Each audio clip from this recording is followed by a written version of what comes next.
And here we go, underneath the highboy. I don't have to take the drive shaft off with this front axle, but I'm gonna, just because it's a little tight up underneath here with this drive shaft in the way. So that's what I'm doing. So I've got a bolt up in here I gotta take out, bolt over here I gotta take out, and I've got this transmission cross member bolt. I gotta take that out, and I have to disconnect these 4 bolts from that short drive shaft that goes to the divorce transfer case, and I believe this thing will be ready to go to get out of here. Of course I could come in from this way, but I'd be on a hill. Like, my phone is level right now. See the slope, you know, the ground? Yeah, and I don't want all the blood rushing into my head. But anyway, I just think it would be easier to do stuff underneath here to get rid of this. But the problem is, this piece right here should slide into this piece. This piece is rusted in here, and this won't move, which won't allow me to take out this U-joint. So I'm having to beat and bang and do all kinds of stuff, try to get that out. That's where I'm at right now. And there's Jamie. Hey, you go for a walk? Huh? What? You gonna go for a walk? She knows that word. So anyway, that's where I'm at now. So this is probably gonna take me all day, knowing my luck. So I'm so close. Oh, he's barely hung up on stuff. I mean, if this would just come back like a cunt hair. I mean, seriously, I could pull this out. But this is not budging whatsoever. I mean, I'm so close. It's just enough to be extremely disappointing. This is dumb. Come on. So yeah, that right there sucked. I hope I didn't mess this nut up too bad, but I don't think I did. But if there's a way to screw something up, I'll be the first one on scene. So now I'm gonna go ahead and try to get these 2 little nuts out up here, which will actually separate or disconnect the motor from the motor mounts, or these metal brackets here. I call them motor mounts, but the motor mounts are actual little bushing things, I think. So I don't know. So let me get to it. Okay, so what we're looking at, this is the end of the transmission right here. This is the drive shaft. It goes from the transmission to the transfer case, and this one came out perfect. It still slid back and forth, easy peasy. I've got the cross member bolt out from right here, so that's done. I got the motor mounts unbolted, and they were super easy to undo. It wasn't hard at all. It's harder to get this off than anything. So now I think the only thing left to do is to go inside and to find a way to remove the shifter lever from the transmission, I think, for the 4-wheel drive. And I have to disconnect these 2 linkages here because they're still hanging on to the transmission. So that's probably going to be a pain in the butt. So I got my handy dandy special tool here. I'll pry this thing off.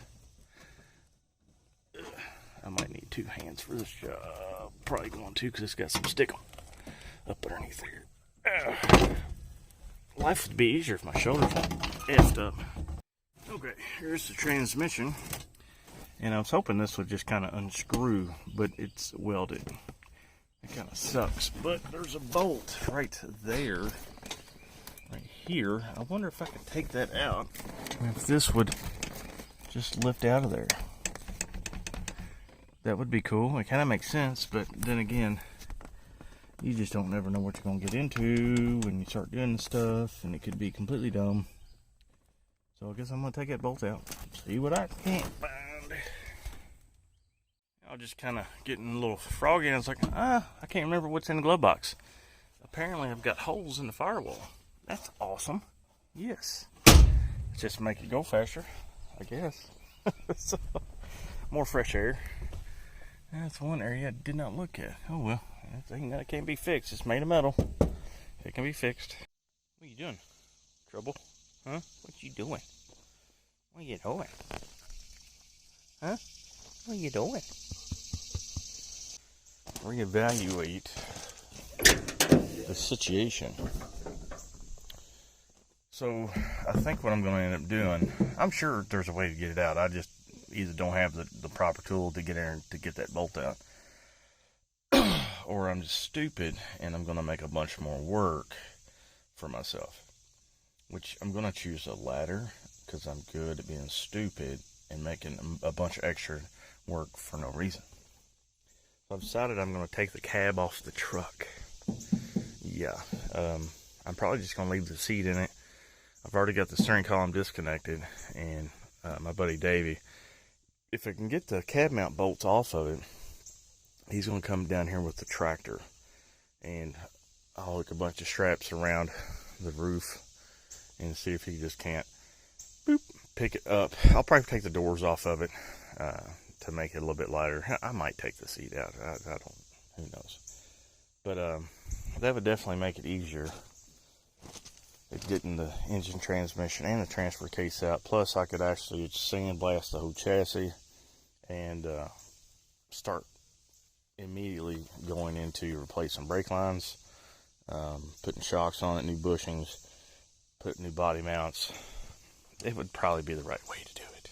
So the first thing we need is a wrench and a breaker bar. To give you an idea how big it is, there's my foot. Because cab bolts suck. They suck twice as bad as the ones that I had to cut off up here. Yeah. So, now on these trucks, you have where your front body mounts are. You've got this little access panel with this little nut. Take that off, and then you can get in here with a wrench to get the other side.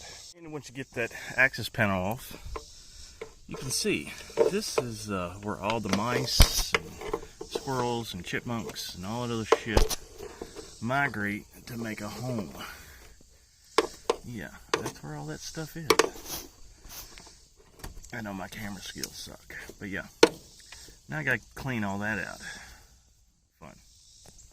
And here's the passenger side. It is all the way full. So, yeah. But I got the driver's side cleaned out. You can see the cab mount.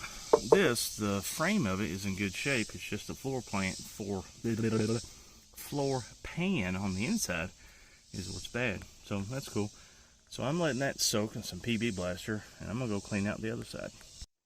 You went on something that just blows my mind.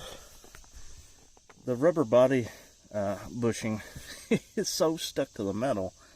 It's actually holding that nut where I can rotate it and get it out. That is crazy. I ain't never in my whole life screwing with these old trucks when it comes to body mount bolts ever have one that didn't have to get cut out. Now I got two. You gotta be shitting a guy. That's awesome. So I'm still in shock and awe. I got the front cab mounts out, or the cab mount bolts out. I'm dumbfounded. Dumb.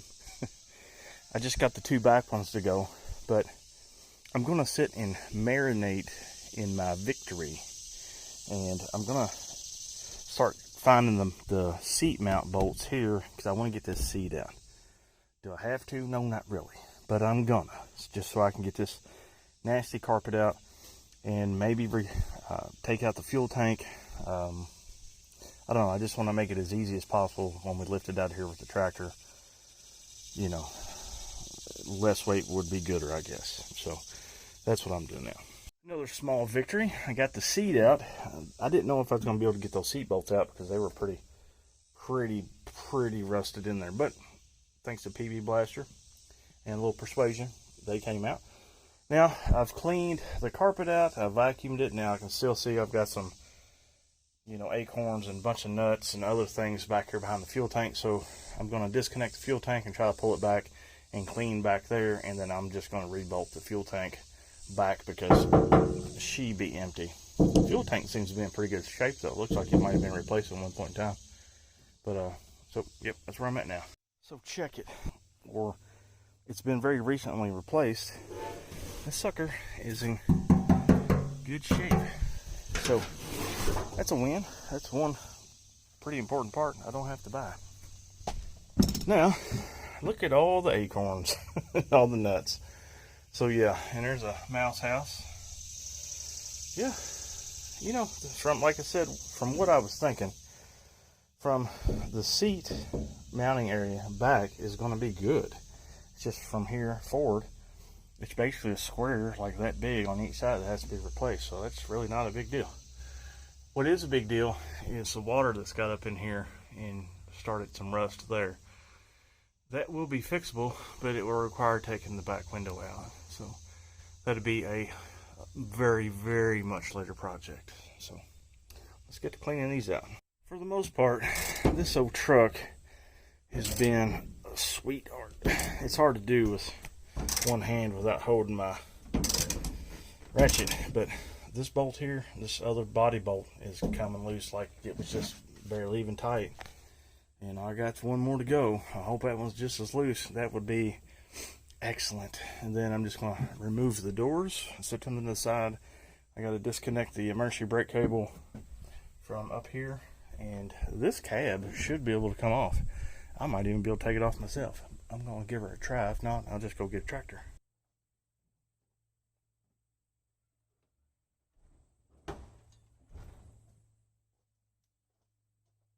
Okay, the cab is separated from the chassis. I believe I've got all the wiring. I got the emergency brake cable, got the speedo cable all disconnected. I don't really think there's anything else left. Got the tank out, got the fuel line cut. I don't think there's anything else. I don't think. I got the fuel pump, fuel pump. Power steering pump disconnected from the motor because I'm keeping that. Got the brake lines disconnected from the master cylinder. So yeah, I think that's about it as far as wires and stuff. So that's disconnected. Oh, here's something if you all ever decide to tackle a fairly extensive restoration job, or you're taking apart something on a vehicle.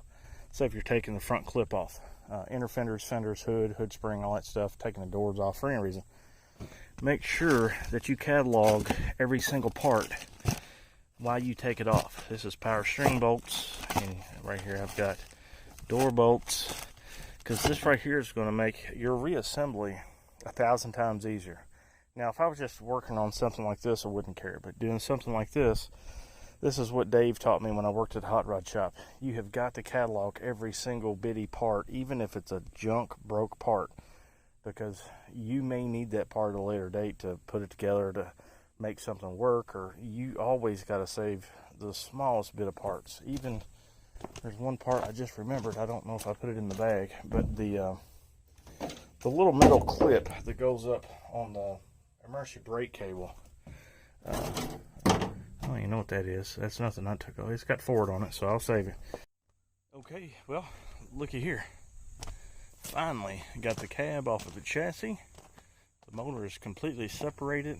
I got all the exhaust cut down here, so all I got to do is take this motor transmission, lift it up, and let Davey take it to wherever he needs to take it. The next step will be drop the transfer case, but I'm not in no real big super hurry to do that. The biggest thing is just get all my parts back out of the bed, stack them over here someplace, and get the bed put back over in the yard, put all my parts back in the bed, put the cab over here and kind of make it nice and neat out of the way. I might actually put the stuff behind the longhouse. Then the fun part comes, pressure wash it, and then go buy about 100 pounds of media and start soda blasting this chassis. I might go a little bit coarser and do like a walnut media, and really get this rust off of here, take the shocks off of it, and do some rust preventative, do a self-etching primer, and come over and, well, no, I don't know, I might not even do any rust etching primer. I might just clean it really good and then go get a couple pints of POR 15, and that stuff goes far, okay? And POR 15, a semi-gloss black on the chassis, and make it all nice and pretty. put new shocks on it, and if the brake lines are worth saving, which I kind of think they are, maybe not. I don't know. I'll have to get her. No, look, we got some shiny metal down here on the brake lines. I don't know. They might be savable. I'll have to get in here and sand on them a little bit. Maybe they are okay. But if they're not, I'll go ahead and order some new brake lines, new body mounts, these bushings here. Everything that I can replace on this chassis while I have everything off of it, I'm going to. I'm going to get a new taillight harness. All the other harnesses are on the cab. I might look into replacing these hydraulic hoses for this antiquated power string setup. I'll clean this if I can't get a new one of those, which that should be okay. That's just a cooler, but it's seen a little bit better days. Like I said, all this is going to be gone. I'm not really going to worry about the front axle or the back axle right now, because I can always have that rebuilt at a later date. I'm not taking none of the axles or anything off of it unless I see one of these U-bolts are pretty bad off, which I don't think they are, but if they are, I'll put new U-bolts and hardware on it. I'm sure these front axles, this four-wheel drive setup, will probably have to be rebuilt. But again, it's not main priority. Main priority right now is to get the chassis Redneck restored, like I said, and all the other stuff. Now here's the cab of the truck. When I set it wherever I'm going to set it, I'll get it up off the ground and I'll be able to do the floors where it sits.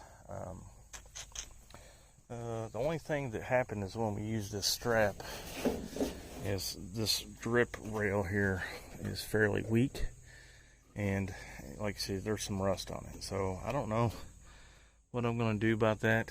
I might see about cutting this drip edge off maybe, and trying to replace this piece of metal and replace it. I might be able to replace that because that is pretty roached up, but roof's in decent shape. I've got some little rust issues. If I get froggy, I might pull this windshield out, and I might replace this windshield because it does have a crack in it, or a little pinhole. But I really probably do need to get in here and check this window channel for any more rust and fix it while I got everything off of it. Like I'll have to get some acid, clean this channel here out, because this is a good place for it to rust. Like I said, I fixed this little hole. I have to fix this dent. I'll take the cab lights off of it. Back here looks good.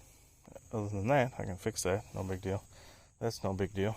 But like I said, I'm not going for a Pebble Beach restoration. I'm going for a Redneck restoration.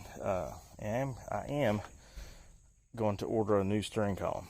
I'll get a custom steering column, and it's got a tilt wheel in it for about $325. It's definitely worth the money. I'll have to get a new master cylinder and a vacuum boost. The wiring on the truck looks pretty decent. I don't see where there's been a bunch of mice eating it, and some of it's just a little old, so I may be able to use it. Connectors look pretty decent shape. They're not all extremely brittle from being heat soaked, so a lot of the wiring harness up underneath the engine I'll probably be able to use. So just clean it up a little bit and replace all the little particulars. So, oh yeah, I do have the original owner's manual. That's cool. I am going to get in here and clean out everything from under this cowl. So I'll do that with a pressure washer. So, but yeah, it's the project's coming along. I've got a lot done in the last 2 days, so I'm pretty proud of myself. Here's the old exhaust that I had to cut off this motor here so I could get it out of the chassis. That whole exhaust is full of squirrel dirt and nuts and everything. And I'm pretty sure they probably got up in here, and all that stuff is all up in the heads. That motor's about probably what you could use it for is an anchor right now. I don't even think they took it apart and tried to rebuild it. I don't even know if they'd be able to. So, oh well, I tried to get him to sell it to me, and I'm glad he didn't. But, and here's another thing. Transmission case is cracked. Now this is a one single cast unit, And the only way you can fix this, I don't even know if you can somehow weld it back together, I don't know, is to replace this case. So, yeah, so he's stuck with all that. I don't care anymore. So all he's got to do is come down here and we got to hook it up with the tractor, and I'll put it on the pallet, and then he can scoop it up and go do whatever with it, because I'm washing my hands of it since I got this far. So anyway, that's it for this video, folks. I hope you all like it. If you would, like and subscribe. If you feel froggy and you've got a couple million and you'd like to donate to the project, hit me up. I will not be too ashamed to take project donations. So, with that said, I'll see you guys in the next one.